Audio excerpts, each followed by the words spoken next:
Hey, badass business owners, welcome back to the show. Recession, let's talk about it for a minute, shall we? Because there's TV everywhere, no matter where you turn, whether it's TV, on the radio, no matter where you look, all you hear about is recession, recession, recession. And for some of you, you're feeling recession, recession, recession. And for some of you, you're like, recession what? I laugh because I watch a lot of YouTube videos because I'm trying to obviously not only build my YouTube channel, but I'm also doing it because I try to see what's going on out there and what people are talking about. And it's always this doom and gloom. Now, part of it is I get to live it on a regular basis because I'm in real estate, and right now real estate is taking a bath. I mean, it has come to a screeching halt. So I get to live that all the time. So I get into a lot of conversations about this whole recession and the housing market and business in general. But here's the thing. It's really important that you do not let all of this doom and gloom get into your head, because if you let it get into your head, it's going to hurt your business. Let me step back for 1 second. Part of the reason why you're getting this shoved down your throat so much right now is because two things. One, you have an election year, right? We have an election coming up here really soon. So whenever we have an election, I don't care who's in charge, all we're going to hear about is how the other side is failing you and that the market's going crazy and you don't have any money and you're poor and this is happening and you're going to lose your whole entire life savings. And it's always like this.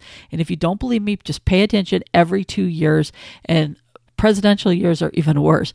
It happens all the time, and it really hurts us in real estate every couple of years. But that's just the way that people get. Plus, let's face it, car crashes sell. People want to sell their business. People want you to watch the news. They want you to get hung up. So they're not going to tell you going, oh, everything's good, everything's bad, everything's getting better. They're not going to tell you any of that stuff. It's always going to be negative, negative, negative. Even if it's a 50-50 thing, they're going to just focus on the negative side, which is going to lead you to believe that it's probably 90-10 versus 50-50. Now, I'm not a market expert, and I'm not here trying to tell you that everything's not bad. I'm not here to tell you that we're not in a recession. I'm not here to tell you that we're not hurting. But what I am here to tell you is you need to keep your business moving forward. And in order for you to keep your business moving forward, you cannot get hung up on all of the stuff that's going on out there. And you need to focus on your specific business and how you can keep your business going and keep your business strong. That's what you need to spend your time and energy on. So the way you do this is you need to make sure that you become crystal clear on the pain points that you solve. When you are in a tight market or in a slowing market or in a problem market, what happens is when people start watching their money, the first thing that's going to go are going to be the nice to haves versus need to haves. So all of the stuff that people waste money on or spend money on, or that I wish I had or I gotta have, those are what slow down. All right. But the need to haves, you know what? If their water heater breaks, they have to fix their water heater. If their front door breaks, they have to get it fixed. Okay. There's certain things out there that people must have. Now, if your business is all about all the fluff and stuff, nice to have stuff, it's going to slow down. For example, if you have a nail shop, it's not something someone must have. It's something people like to have. So yeah, you're going to take a little bit of a different hit than say a plumber's going to take. But don't get me wrong. There are a lot of people that feel it is a necessity for them to have their nails done because it makes them feel better. It makes them feel good. So they're willing to spend that money on that. So I'm not saying that some businesses still are not a must have. It all has to do with that pain point. So for example, if you have the nail salon, you're going to focus more on the pain that you solve, which is making people feel better. So when you're looking at your business, what I want each and every single one of you to be doing right now is I want you to kind of just shift that wording to a little bit more of tying it into the pain points that you solve. You should be doing this anyways, but if you've kind of put it off, it's definitely time for you to go back and look at that. Because when people are becoming tighter with their money or they're putting things kind of on hold for whatever reason, what they're going to do is they're going to shift their mindset into just what they need. And in order for you to have your business pop up for them, it has to be something that they tie to what they need versus something they want. You also need to be very in tune with your community, because there's some communities that are going to continue to spend money left and right, where there's other communities that are going to be hit much harder with all the tightening, with the cost of everything going up. For example, if you have a community where the average person in that community makes $30,000, $40,000, it's going to be very different than someone who lives in another community that the average person makes $300,000, $400,000. Very different needs, very different tightening of the belt, if you will. So you need to make sure that you are very in tune with your local community and that you continue to solve the pain points. What you're hoping is that your competitors don't focus, don't shift as well as you do. By you being the person that's out there doing the shifting, it's going to help you stay top of mind much longer and be able to get through this and navigate these waters. The main thing you want to do is, if you think about it, if we go back to 2008 when the bottom really did drop out, a lot of businesses fell apart. They disappeared, they went out of business, they lost their butt. This is nothing like that, but what you can learn from are the ones that went through that and came out the other side. So when you see businesses that have been in business for 15 years or longer, those people survived that 2008.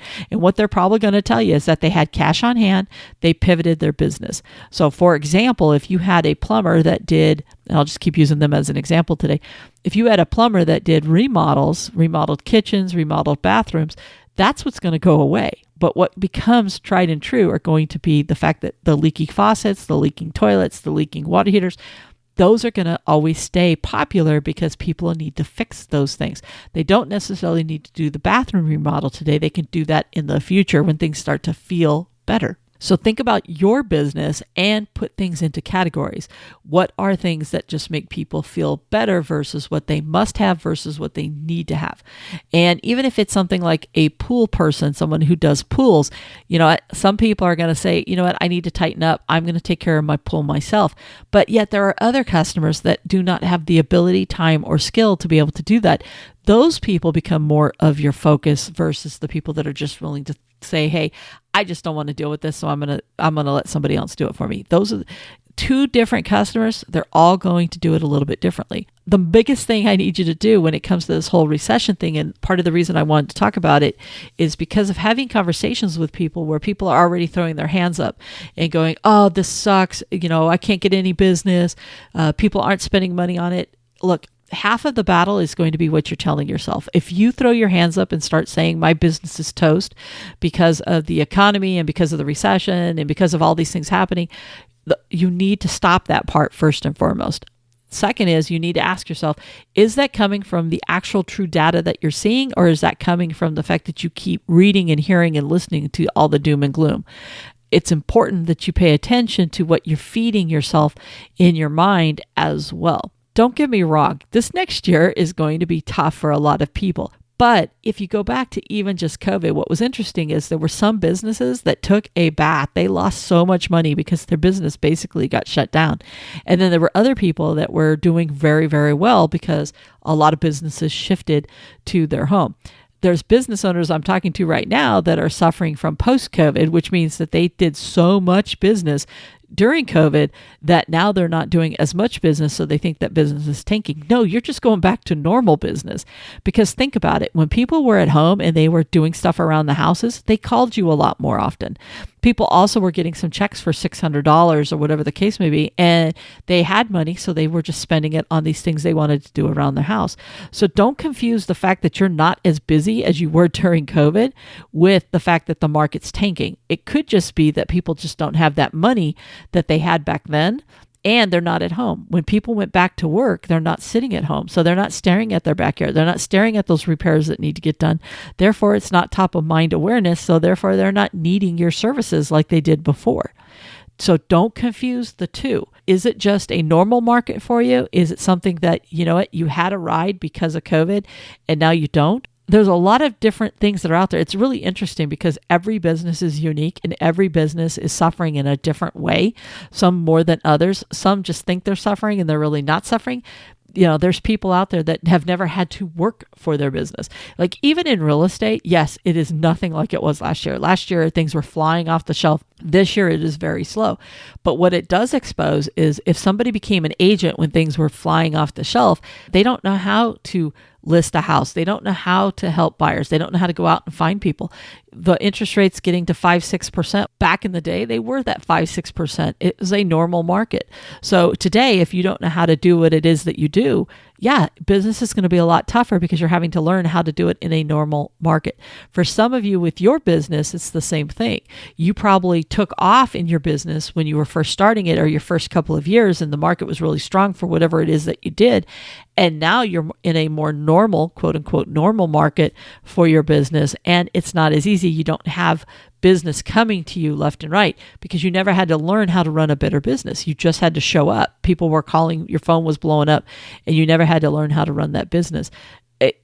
My main point that I'm trying to get across is everything's a little different for every single person, but you need to step back. You need to not spend money that you don't need to spend. All right. Some of you had terrible spending habits. You spent money on stuff you never should have been spending money on. You need to tighten up the purse strings, if you will, the wallet. You need to not spend money that your business does not have to spend. That's one.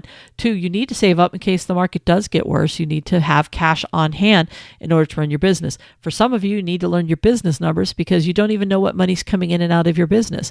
You have no clue. You do not even realize you've been losing money every single month because you're not looking at your business numbers. And meanwhile, you're bleeding $1,000, $2,000 every single month. But because your sales are so high, you're not even feeling it and watching your bank account go down on a regular basis or even understand why your bank account's been going down. So you need to learn to become a better business person. And part of that is knowing your business numbers. It is about going in and diving into your processes and making sure that those processes are getting tightened up and that anywhere that you're bleeding money, that you are fixing those leaks because you need to make sure that those aren't there. I could go on and on about this. I just want to make sure that you don't get hung up and so focused on a recession because of everything that you're hearing from everywhere under the sun and letting it go into your business. Listen, you need to know what's going on in the world. You need to know where your business is headed. You need to know what the pain points are out there, the fears, the concerns, and everything else. But what you need more than anything is you need to pivot your business. You need to pivot your business and really focus on the pain points that you solve in your business. You need to have the possibility of saying, okay, if this piece of my business dies off, where am I going to focus my attention on? What am I going to replace it with? It's no different than somebody that has a seasonal business because if they're in a market that snows, they have one business that they run outdoors during the summer months and another one they run when it's winter. Your business, no matter what it is that you do, it needs to pivot. If you have high-end stuff that people waste their money on, then you need to figure out what are some things that they're going to need no matter what the market is. Part of the reasons that those big box retailers are able to survive a lot of these recessions is they are recession proof. They focus their energy on things that people are going to do all the time. If I go back to a Home Depot, once again, if somebody's faucet starts to leak or if their toilet starts to leak, they may or may not call that plumber, but what they're going to do is they're going to attempt to fix it on their own. Now, that doesn't mean they're not going to call a plumber, but it just means that that's one of the reasons why they're able to do well. You need to think about your business and say, what can you do that will help you through those types of situations? The recession does not mean that your business is going to go under. It does not mean that your business will not survive this. What it means is you cannot do business as usual. Whatever you've been doing for the last 2 or 3 years may or may not work going forward. If you are just as strong today as you were yesterday, continue to ride that. Just tighten up where you spend the money. Just don't waste the money. Ride it for as long as you can. Build up that cash. And then once everything kind of starts to settle down and get to a better place, then go spend that money. So if you want to buy something, just continue to save that money. You don't have to buy it today. Just keep it on hold for right now while you continue to run a strong business. Build that cash reserve up so that you're able to do it. It's just about looking at your business a little bit differently. You just need to learn how to become a better business person. If your business is slowed, don't just start taking time off. Start diving in. Improve yourself. Improve your leadership skills. Improve your business skills. Learn more. Dive in. Learn your numbers better. Start going back, looking at your past profit and loss statements. Go out there and find new services or products that you could possibly do within your business. Get out there and talk to people. But the last thing on earth you could do is just sit around waiting for the market to turn, waiting for things to happen. That's not going to give you any business. And it's hard because so many of us rise to the occasion of when it's busy, we go balls to the walls and we just start going crazy. But when it slows down, we don't know how to keep that same intensity up. And therefore, then what happens is we sit around and we start twiddling our thumbs going, wow, business is down, business is dead. What am I going to do? And what happens is it becomes a self-fulfilling prophecy. Our business does start to tank because we're not doing anything to drive our business, because we are so caught up in the woe is me, or it's slow, or I just don't know what I'm going to do, or I don't know what I'm going to work on. Trust me, when you were busier than crap, I bet you could have made a list of 10, 15 things that you wish you had time to do. Now is the time to do that. Okay. You need to pivot. You need to change your business. You need to focus on the things. Even if it's just doing something like, wow, I've been meaning to come up with an email series where I create one email to go out every month to my clients. Well, it's slower right now. Take the time, write those 12 emails. Get that email list going. Whatever the case may be, anything that you've been putting off, now is the time to do it. Take advantage of it being slow. Keep moving forward in your business. So this way you can continue to pivot. And when business starts to pick up, you've been building this foundation behind it where you've been making a much stronger foundation for this next round versus the one you've been in. I know I've been rattling on about this, and I could probably go for days on this sucker, but my main thing is I'm not going to do that. Don't worry. But please, whatever you do, don't get hung up on the hype of the recession. Continue to run your business, but continue to run your business better. Continue to find ways to save money. Continue to find ways to stock up money. Continue to find ways to serve your customer. Focus on the need to haves versus the nice to haves. Continue to find those pain points. How can you solve them? Continue to find ways to be better than your competition. Continue to find ways to add to your profitability. Continue to find ways to fix those broken processes. Continue to find ways to improve things. Continue to find ways to train your people better. Try to get them to be even more profitable in your business because it's an investment you're making. Even in today's tight labor market, which is kind of interesting because once again, here we are in this bad recession time, but yet so many of you out there cannot find people. All right. So trust me, it's not this whole doom and gloom thing. It's about pivoting your business and not taking for granted the fact that you're going to have this business. You're going to have to become a better business person and go out there and create the business that you have. Okay. All right, I'm going to stop this rattling. I'm going to go and wrap this up. Hopefully this resonates with some of you. That's the biggest point I've been trying to get across. Some of you guys have just needed a little kick in the butt, and hopefully this has helped out with that. And with that, I'm going to get out of here, and I will talk to you on the next episode. Get out there, kick some butt. Okay. Let's continue to have some wonderful businesses. Talk to you later. Bye for now. Hey, badass business owner, before you go, as you know, I'm a huge believer in you knowing your business numbers. After all, it isn't about how much you sell, it's about what you keep. And the best way to grow your profits is to start diving in and understanding those business numbers. To help you on this journey, I have created the Know Your Business Numbers course. We will walk through how to read your profit and loss statement. You'll learn the key calculations that'll help ensure that you're making a healthy profit on all of your products or services, plus a ton of other good stuff that'll help you learn how to use those business numbers to create even more sales and profits. Just check out the link below in the show notes or visit knowyourbusinessnumberscourse.com. So if you're ready to increase those profits, it's time you start diving into your business numbers.